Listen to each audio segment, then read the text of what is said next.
All right, I suppose we'll get started. I was expecting a few more, but it's 11 o'clock, so we won't wait any longer. How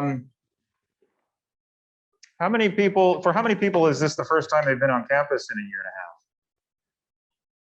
All right, how are you feeling?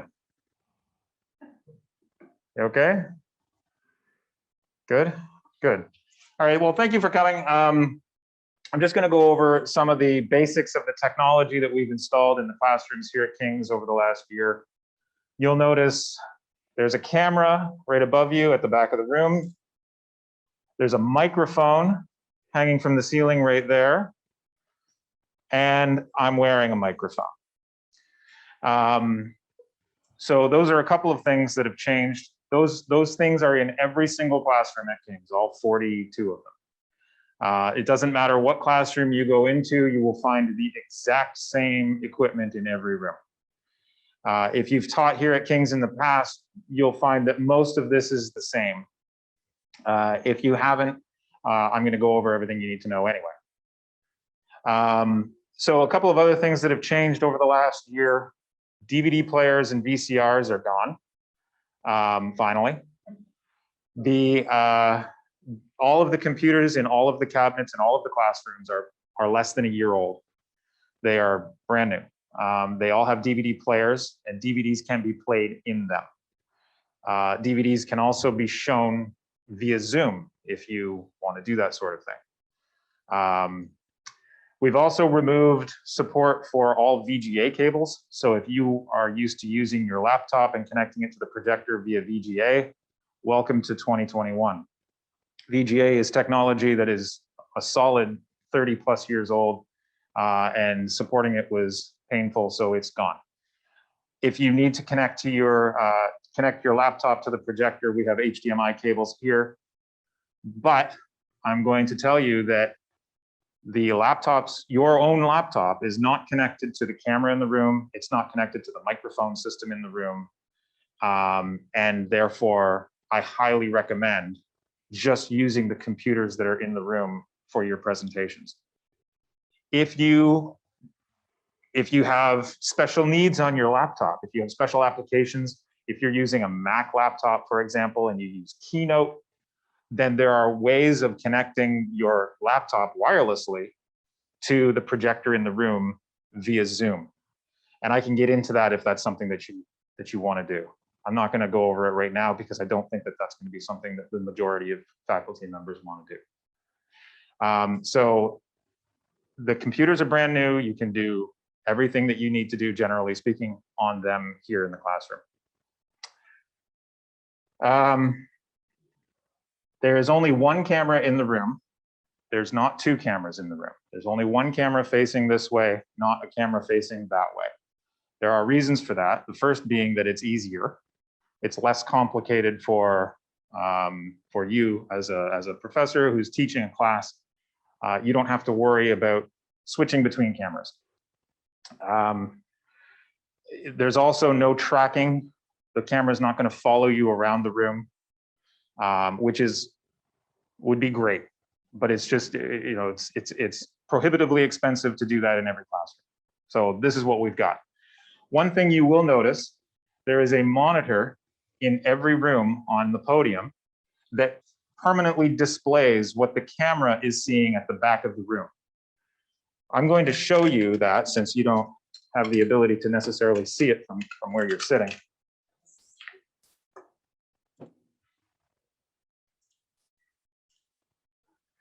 So you'll see here's my view looking out at you in my fishbowl. You've got this podium and the monitor here that always displays what the camera sees. So as long as you're within view of that monitor, like I'm over here and I can see that I'm still within the range of the camera. And that remains on whether the computer's on or not. Also on the top of the podium here, you'll see there's a lid, a little hole, and inside that you'll find, it's called a cable well. You'll find various cables and power ports and whatnot. There is a power plug, USB ports for power only. There's also a USB extension cable where you could plug in a USB thumb drive, and then down in there is your HDMI cable. Just a question, Corey. Yes. We do not plug in our USB stick there. We plug it into the computer. So this USB extension right here is plugged directly into the computer. So you can plug it in, you can plug your thumb drive in right there. There are also ports on the front of the computer that you can use if you prefer. Right down here, not sure if you can see that. I know the lighting's not great down there, but there are USB ports down there. There's also a USB port right here on an extension. These ports here, you'll see it says power only because that's what they do. And that's all they do. As you come into the classroom, you'll find in every room a control panel that looks like this. I'm going to see if I can make that in focus for you. They're all the same. And what this allows you to do is turn on the projector. The top left button is power, it turns on the projector. AV mute allows you to darken the projector. Pressing that again brings it right back. Volume up and down. PC, which is the input for the computer in the classroom, which is default. And then the next button over on the right is the laptop symbol. If you're using your laptop and you're connecting it to the HDMI cable in the room, then that's the source that you would select. So right now I don't have anything on that source. So if I select that source, it's going to say no signal. If you come into a classroom and you see HDMI 2, no signal, you're just on the wrong source. All you need to do is press PC and you'll get back to the computer that's in the classroom. Just a note on that panel, Corey. In the past, when we pressed video, we went to the old DVD video player. The video buttons are no longer, there's no source any longer connected to them. So there you'll see, in the past we've had other buttons, video and input and that sort of thing. Those buttons don't do anything anymore. So in many ways, it's been simplified. So you've got power, AV mute, volume up and down, and source select. And that's it. And I think you'll find that it's a pretty easy system to use, especially compared to other places I've been to. Yes, it is recording. You'll see it's recording, but it's recording because I've set it to automatically record, and I'm going to get to that in a little while. All right. You do not have to use the projector if you don't want to. If you want to use only Zoom and you only want to record your lecture, you don't have to turn on the projector at all. The microphone system will still work in the classroom, and I'm going to go over how to use that. But you don't have to have the projector on at all. If you're using PowerPoint and that sort of thing, then you'll have to have the projector on and you'll have to share your screen and all that sort of stuff. But I'll get to that. There are two models of microphone there's one of two models of microphone in every classroom. And I'm going to show you the differences right now. You only need to worry about two buttons on the microphones, and I've made it so that it's pretty obvious what you need to do to turn these on. I'm going to show you that right now. So you'll see this is, hang on, I just got to move this so I can see what I'm doing here. This is one of the more common models. We've got a newer model and an older model. They are both compatible with each other. But this is the microphone that you will encounter when you come into most classrooms. To turn it on, there is a little door right here. And you'll see the red button right here. And if you hold down that red button, you'll see the display come on here. That means you're live, you're ready to go. On top is a mute switch. And you may not be able to see it, but it's green right now. That means it's working. That means it's ready to go. If it were red, that means nobody can hear you. And frankly, I wish they didn't put that on there at all.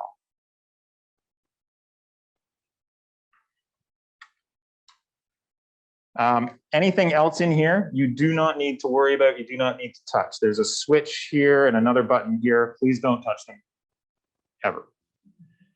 Will there be extra batteries? Yeah, give me 1 second and I'll get to that. The other model of microphone that you'll encounter is this one. This is the slightly older model, which many of you are probably used to seeing. The power button is the red button on the side right here. There's a black button underneath that you can press all you want, it won't do anything. On top is a mute button right here. Right there. And if you press that,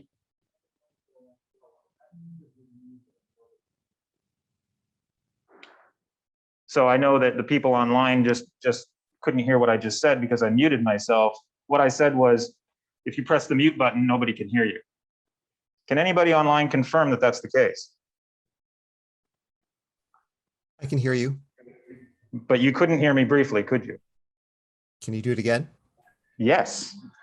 This is Adam. I could not hear you briefly.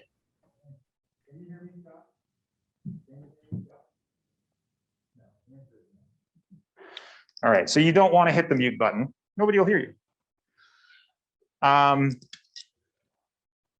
These microphones operate on 2 AA batteries. I recommend we try really hard to make sure that the batteries are good. Every day we check the batteries at the end of the day. However, I can't guarantee that at all times the batteries are fresh. If somebody leaves the mic on all day, the batteries are going to be dead by the time you get to them at the end of the day. If you're teaching at 6 o'clock at night, you might encounter a microphone with dead batteries. Carry a couple of spare AA batteries with you.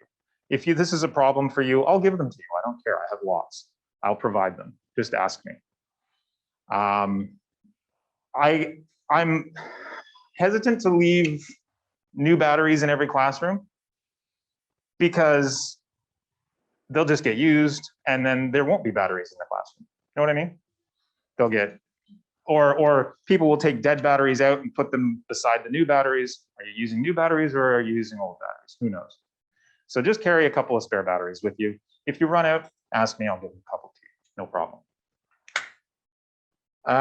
Oh, sorry, I just realized people online that I'm not on the right camera. So you see, I've got a second camera here to show you the minutia of what I'm doing. And I forgot to switch my camera. So that's another reason why we only have 1 camera in the room, generally speaking.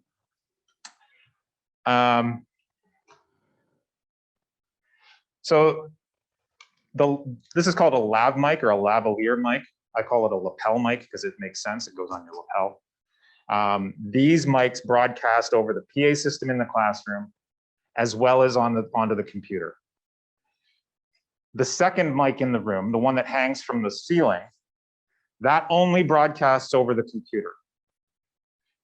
So the idea being that if you've got a 2-way conversation going with your class and you've got people online as well, you can turn on that microphone and the people online will be able to hear what the in-person people are saying.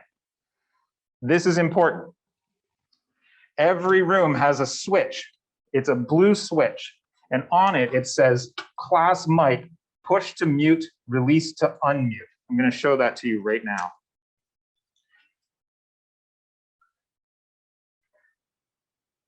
I'm sorry that the quality of this isn't ideal, but I promise you it's blue. And on the top, it says class mic, mute to push to mute, release to unmute. Can everybody see that? And it's 1 button. And if I turn this on, now that microphone is on, and the people online would be able to hear what you in the class are all saying. Otherwise, they can't hear you. I'm going to show you what that sounds like right now.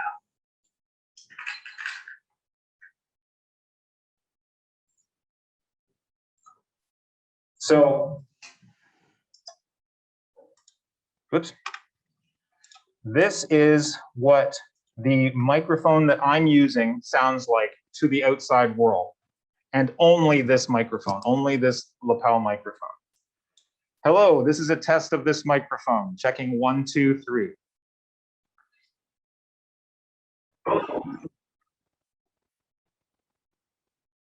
I think you'll agree that sounds pretty good. If you were sitting in front of your computer, you'd be challenged to get audio that's any better. If I turn this mic on, so now I've got both mics on simultaneously. This is what the outside world hears. And I wonder if, once I say check 1, 2, 3, I wonder if I could get somebody, can I get a volunteer in the audience to say check 1, 2, 3 as well, right after me? Great. Checking 1, 2, 3, checking 1, 2, 3. Checking 1, 2, 3, checking 1, 2, 3.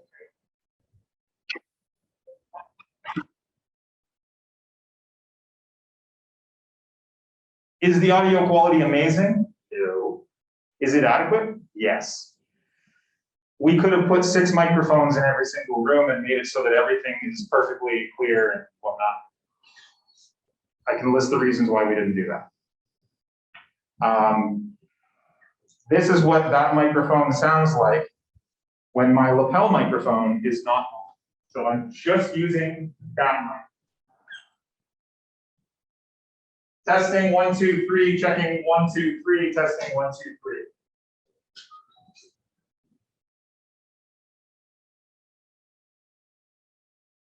So the point I want to make here is if you're lecturing, just turn off that mic, because the audio quality of this mic suffers when that mic is on. If you have a conversation going on, if you've got two-way questioning going on, then just turn this on, turn it off when you're done. It's just a switch. You just got to be conscious of it. The problem is that your students online aren't going to tell you that, hey, you could sound better. You just got to be aware of that. Okay? What I would suggest is if you're coming into a class and you're doing a lecture for 45 minutes, turn that off first. Do your lecture. Then if you've got a Q&A session or something like that, turn it off. Any questions about that? Yes. I can say that your students probably will tell you, you don't sound very. Fine. If you hang on, I'm going to turn that on just in case anybody online wants to hear it. Can you say that again? Well, my experience last year was that if you leave the classroom mic on, your students very quickly will tell you that you don't sound very good and you should turn the mic off in the classroom. Great. Paul is one of the few people on campus who have experience teaching in a live setting in 2020, post-pandemic. You know, we outfitted 26 classrooms last summer under the impression that there would be a lot of people teaching in person. And by the end of middle of October, we had 7 faculty members who were still teaching in person. So Paul has some experience in that regard. What else can I show you? Corey. Yes. In manipulating this microphone, you keep going to a index where it lists various kinds of connections. Yes. Do we have to be familiar with that? No. I'm doing that because I need to, well, I'm switching between the cameras and I'm also recording, I'm doing an audio test. I just wanted to, I was going to the menu necessitated, it was necessary in order for me to do those audio tests. You don't have to be familiar with that. However, having said that, it's a good idea when you come into the classroom and you start up your Zoom meeting to do an audio test and make sure that you're being heard properly. So I'll show you that. Right within Zoom, you'll see you've got at the bottom left your microphone icon. And right beside that is an arrow. And if you click on that arrow, the very last thing in that menu is audio settings. And if you click on that, you can test your speaker. And you can test your microphone. Hello, checking 1, 2, 3, checking 1, 2, 3.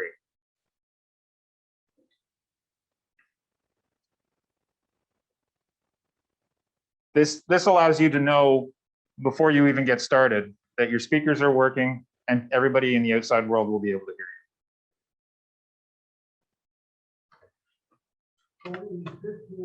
Probably the way it's going to happen that some people will be listening to you online somewhere else and some people will be in person in class. you. I'm assuming that's going to happen at some point. I don't have an inside track on what's going to be happening. Looks to me that maybe what maybe happened. I guess we'll see. You'll see. I guess we'll see. Yes. I just want to make sure I understand. So if you do in fact turn on the classroom microphone, it's not necessary for you to that for conversation to turn off the lapel mic. It's not necessary to turn off the lapel mic. That's right. That's right. Yes. So if we have the ideal situation and only students in the classroom and nobody on Zoom, do we even need to use Zoom? No. And I just plug my USB, it shows up on the. Yes. I'm good to go? Yes. The mic system is there For sure, for the mask. for the mat to, amplify your voice in the event that you're wearing a mask. That's the side product of setting all of this up. For the benefit of online learning, streaming, whatever, there's also a mic in the room that everybody can use for whatever reason. And is that a shared mic, so we're all using the same mic? Yes, let me get into that. Okay. In every room, you will find a bucket of disinfecting wipes. I have had one professor tell me that they are super uncomfortable using the same mic as everybody else. They are looking into purchasing their own lapel mic. These mics cost about $250. And if you really want to go the extra mile, you can get a full mic system with a transmitter, with a receiver as well. That's about $400. If that's of interest to you, I can point you in the right direction. I would have to show you how to make sure that your personal mic is on the right channel for the room that you're going to be in. It's not hard, but if that's something you want to do, then we can discuss that. Yes, Can I ask how close to you is your mic right now? I can't see where it's. it's at. about Okay. 4 inches from my chin, I suppose, 5, 6 inches from my chin. Can you hear me okay? Yeah, that's fine. Great. Yes, so disinfect your microphone. Okay, so that's the basics of, I'm just gonna turn that mic off. You'll notice I'm going back and forth between this mic. As people are asking questions, I'm turning the mic on, turning it off. That's for the benefit of the people online. Because like I said, the audio quality suffers a bit when you turn on the class mic. That's the basics of it. If you come into the classroom and all you wanted, and everybody you're teaching is in the class, there's nobody online. You punch in your USB drive or you go to OneDrive or Google Drive or whatever, you bring up your PowerPoint on the classroom computer, grab the microphone, plug it onto your shirt, turn it on. That's all you need to do. If you've got people in the outside world online on Zoom, as well as people in the classroom, then you're going to need to open up Zoom, share your screen, and then everything else is the same.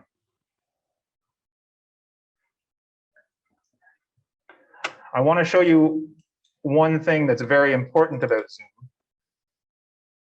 I know that most of you, if not all of you, have been using Zoom extensively over the last year and a half. Signing into Zoom can be done a number of different ways. In the classroom, you'll find on the desktop in every room a Zoom icon. That brings up the Zoom app. If you bring up the Zoom app and you punch in your email address and your password right here, it will not work. You will not log in. The reason for that is because we all have Western Zoom accounts through Western. And in order to sign in using the app, you need to click on SSO. And if you do that, you'll see it's already configured in every classroom. Western University, I'll show you that again. Western University is the domain name. westernuniversity.zoom.us. And it'll automatically take you to the login page here, where you can sign in using your Western credentials. That automatically starts Zoom. That's right. Well, that automatically opens the app. If you've used OWL to schedule Zoom classes, or just Zoom, if you've used Zoom to schedule events or whatever, they'll show up right here. And you can start them from here. Yes. Just to confirm, so we should make a Zoom meeting like we were before, and then just sign in to Zoom on this computer, and it'll all be configured properly. That's right. On the computer. So it's just so I would make my Zoom meeting in advance like I was doing before. That's right. That's exactly right. Now you can also sign in by going to westernuniversity.zoom.us. Oh dear. Oh my word. westernuniversity.zoom.us. If you sign in here, obviously I'm already signed in, so it didn't ask me for my credentials again. It shows my meetings here, and you can start them from here. You don't have to sign into the app. You can sign in here. You can also, and here's a trick for you. If you go to zoom.uwo.ca, it's the same. Zoom.uwo.ca is the same as westernuniversity.zoom.us. And forgetting all of that, you can just go to owl.uwo.ca. Go to your, let me do that right now, owl.uwo.ca. Oops, of course I spelled it wrong. Sign in here.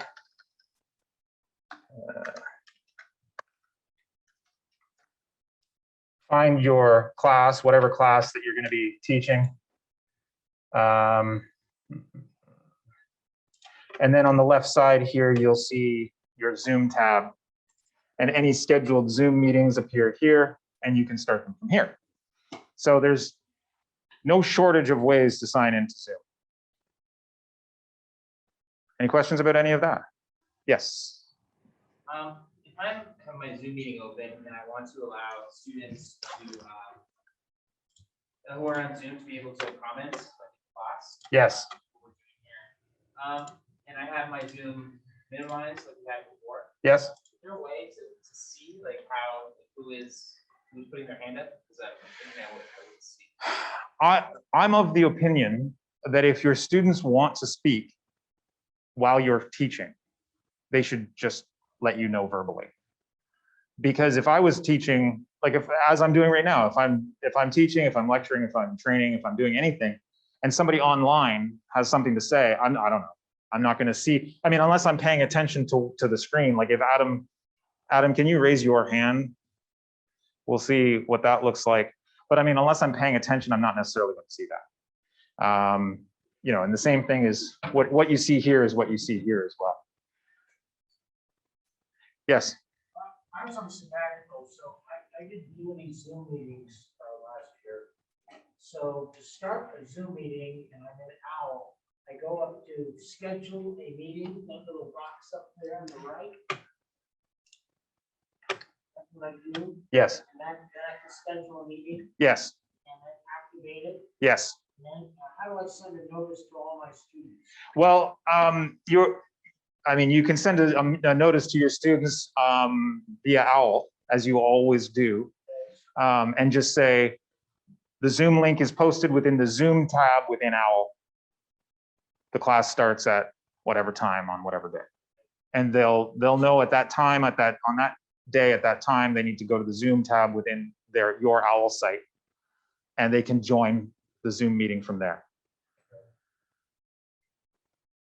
Yes. Are the meetings automatically recorded and stored somewhere? No. When you schedule a meeting, and I wanted to touch on this as well, so I'm glad you brought it up. You'll see here there's an option as you are scheduling a meeting that says record the meeting automatically. As a faculty member, you have the ability to request cloud recording. By default, you don't have that ability. And so if you click on record the meeting automatically, you'll see I get an option because I have the cloud recording enabled. If you don't have cloud recording enabled, then you're recording it to the computer. And so what will happen is when you start that meeting, it will automatically record. It'll automatically start recording to the computer. So in this case, it's recording to the classroom presentation system. Then when the meeting is over, it will open up automatically the folder where that recording exists. And it will convert it to an MP4 file, which is a standard video file format. Then you need to take that file and either save it to a USB thumb drive or upload it somewhere. So you can upload it to OWL. You can upload it to Google Drive. You can upload it to OneDrive, Western OneDrive. If you don't save that file, as soon as these computers restart, it's gone. Every presentation system at the college is frozen, meaning you can do whatever you want on that computer as long as it has power. And as soon as you restart that computer, everything you did is wiped out. It goes back to a predetermined state. And there's 100 reasons why we do that. You know, in the old days before deep freeze, we'd have people changing the desktops, deleting icons from the desktop, you know, images like you wouldn't believe, crazy stuff.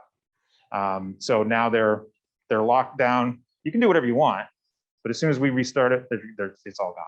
So Roy, make can I sure interrupt for a minute? Yes. Hey everybody, this is Adam. So just so you all know, right now, we're not planning on doing any recording in classrooms because one issue at the very least is that you have to get consent from all of your students to be able to record. We're working on that. We're working on how we're going to do that and if it's going to be allowed at all. But right now, we're not recording unless there's an accommodation. And that's I wish I had a good answer about why that was, but that's just how we're doing it right now. So I wouldn't worry too much about recording. If you get if there's an accommodation for a medical reason or a human rights reason or something like that, then that'll go through counseling and me, and I'll reach out to you and we'll set something up where we record. So don't worry about it. If you do need to record, we will take care of it and we'll help you do it. But right now, it's just not something we're going to be doing. There you go. Now, if we go strictly online again, you're not going to be teaching in the classroom anyway. Yeah. But suppose we have students overseas. Yeah, did you hear that, Adam? Yep. And I wish I had a good answer for that one. That will probably be one of those accommodated pieces. And so if you have students overseas that can't get here, we'll discuss that. But as far as I understand, if you do have students overseas, we're trying to split them up into a 650 course. So if you've got students overseas, they're going to be in an online 650 course. And most likely we'll be doing either live lectures or pre-recorded lectures for them. But if we're in class, we're not going to be doing that right now. So that's something we have to discuss. If you do have any students that are overseas and they are not part of a 650 course, please reach out to me and we'll figure that out. And forgive me, but you know, this is a technical training session. Yes. And I think, Adam, I think there's a legal problem with your position. And the legal problem with your position is that once the student signs up for a course and the syllabi indicates it's a course where there's interaction in the classroom, then they have already consented to participate in an interactive synchronous session. And therefore, you don't need individual consent forms signed. Whatever the case may be, yeah. Whatever the case, please forgive me for saying so, but this is a technical training session. Let's just trudge forward. If there are political or philosophical concerns, legal concerns over recording or whatever, I'm not the guy to talk to about it, and this isn't the forum for it. I can tell you how to record if it comes down to that. Yes. If I want to show a YouTube video Absolutely. of the class, is the best way to share the screen, or how would I do that? You would share your screen like so. You know what? Let's go through that step by step, just so everybody's clear. to share your screen, you click on the big green share screen button at the bottom. That brings up this menu. What do you want to click on here? You want to click on screen. Just share your whole screen. Don't worry about sharing specific apps or browsers or anything like that. Just share the whole screen. Trust me on this. It'll save you a lot of hassle. You also want to share sound. I do not know why this isn't default, but it's not. Sharing sound is not the default option. Every time you share your screen in a new Zoom meeting, you need to make sure that share sound is turned on. Optimize for video clip, I don't like it, because what it does is when you share your screen, it removes everything else from your screen. So your Zoom toolbar, the thumbnails of the individuals in your meeting, it takes those away. So I don't like optimize for video clip. You can do it if you want. Then once you've got those options selected, you can click the blue share button, and now your Zoom people will see what you see on the screen. Then you can go to YouTube and, I don't know, pick a movie, pick a video. When it comes to ruling the sea, bigger isn't always better. Adam, can you confirm that you can hear that okay? Yep, I can hear that fine. That's how you do it. Now, sometimes sharing video via Zoom can be mildly choppy, but it works. Yes. I should probably also do that when I'm showing slides, right? Yes, yes. So you'll be sharing screen for PowerPoint. This way, if you have, say, this situation, you guys can see the PowerPoint, and everybody else online can see the PowerPoint as well. And they can set it up so that they can see me as well, right? When they're on Zoom. Yeah. So what they would be seeing would be this or whatever they've chosen. Right. Okay. They have power over what they see. Oh.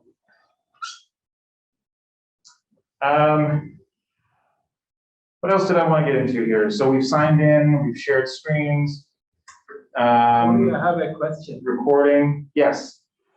It is regarding sometimes the necessity to write when you're lecturing, and that may not be as convenient for people like me as when you write on chalkboard. Yes. So this is one, how is a good way of managing this thing, particularly if you're teaching a math class? Yeah, I have no good answers for you. If you're writing on the blackboard, the people online aren't going to be able to see it. That's right. Just the way it is. You're right. You know, I was speaking with an individual in CultureWorks the other day who teaches English as a second language. And what he said is he no longer uses the blackboard at all. Instead, when they're discussing things in the classroom and they've got people online, he's typing all of that stuff on a Word document. So he's taking point form notations or whatever right within the class, right within Word, so that everybody can see in the class and everybody can see online. I know that doesn't do very well for you when you're teaching math. I don't know. I'm sorry. I don't have a good solid answer. Thanks for enlightening me. Yes. But if we used our Surface and we're writing Yes. on the Surface and we're sharing that screen, that would So- still work? Good question. Check this out. If you're using a Surface, you're not going to connect it directly to the projector. Here's what you do. Or if you're using any other device, you can connect to your own Zoom meeting with more than one device. So what you can do is you can start your Zoom meeting via the classroom computer, and then you can join your own Zoom meeting via your Surface or whatever computer, whatever device you're using. And you can share that screen for everyone to see, both in the classroom and online. That may not make sense to some of you. again, if you're looking at doing something like with a Surface, you're writing on a tablet, you've got a Mac and you want to share a keynote, just meet with me, talk to me about it after. I'll show you how to do it. It's actually pretty easy and brilliant, and it's wireless. Yes. Another solution if you're doing like math equations would be to share a screen and use a whiteboard and write with the mouse. Yeah. You Not as can good do as that. with chalk, but better than nothing, I suppose. Yeah, you can see right here, you can share whiteboard. And you can go, you can use the mouse. I don't think it would be great, as a math teacher. Yeah, I tried that, it doesn't seem to work so well. Yeah, I just don't think it would be super, but it's there.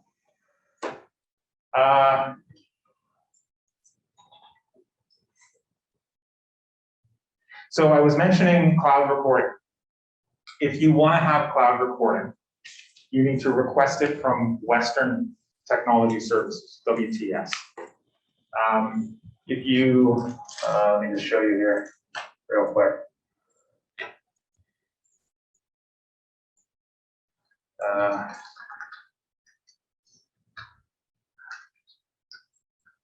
If you submit a ticket to Western WTS,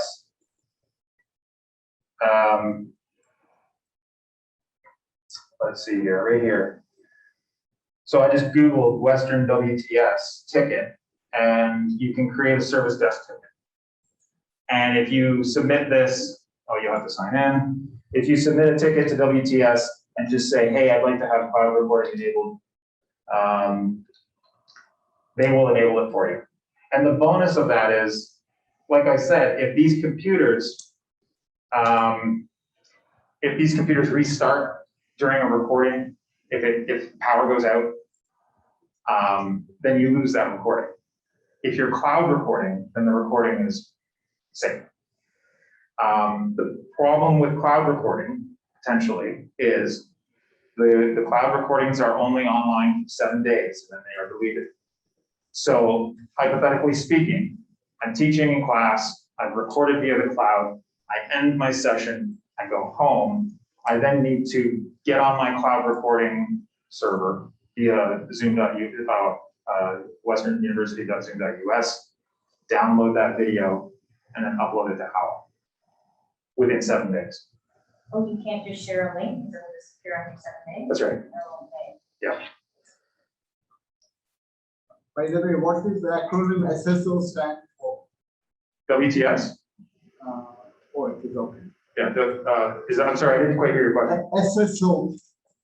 SSO. Oh, SSO, single sign-on or secure sign-on? Maybe somebody online that's smarter than I am could confirm either of those. I think it's Single sign-on. Yeah, single Yeah, sign. single sign-on. Thank you. When you are done in the classroom, it's important that you sign out. Or restart the computer. Are you signing you're signing out of Zoom? That's right. Okay. That's right.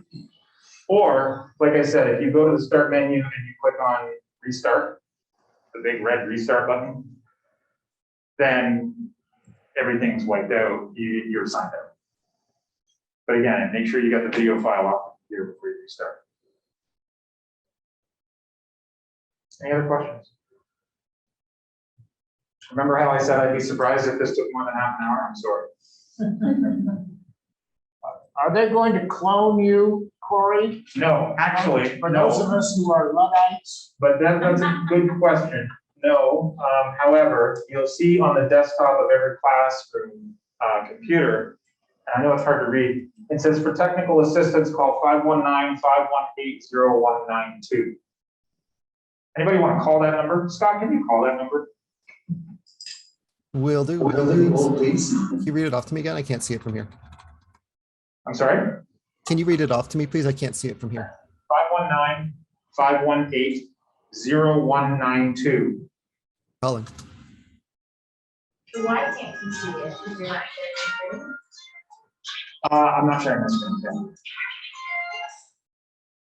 Technical services. Can I help? I'd like to report some weird dude in a classroom. Thank you, Scott. So if you call that number, you will get either me or, depending on the time of day, you'll get one of the students that works for me. If you find that you're calling that number and you're not getting somebody, you can email me right away. I'll respond. If you're really, afraid, I'll give you my direct cell number. I don't care. We have somebody on duty here from 8 in the morning until 10 at night, Monday to Thursday, 8 in the morning until 5 p.m. Fridays.